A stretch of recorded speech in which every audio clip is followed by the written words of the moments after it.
শুভ সকাল বন্ধুরা। দেখো আমি অনেকটাই দেরি হয়ে গেল ব্রেকফাস্ট করতে, তাই জন্যে তোমাদের একটু দেখাচ্ছি। ব্রেকফাস্টে নিয়েছি আলুর দম,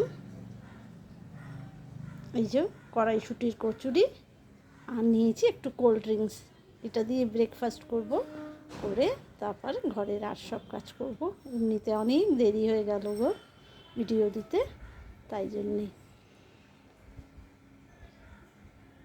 দেখতে পাচ্ছ এখানে রয়েছে আলুর দম, কড়াইশুঁটির কচুরি আর একটুখানি কোল্ড ড্রিঙ্কস।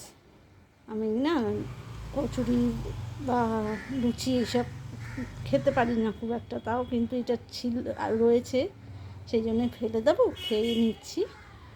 সেই জন্যেই একটু কোল্ড ড্রিঙ্কস নিয়ে নিলাম, যাতে অ্যাসিডিটি না হয়। তাহলে ভিডিওটা শেষ করলাম, কেমন লাগলো দেখে একটু বলো তো। এই যে দেখতে পাচ্ছ, ভিডিওটা এখানেই শেষ করলাম। তোমরা সবাই ভালো থেকো, টাটা।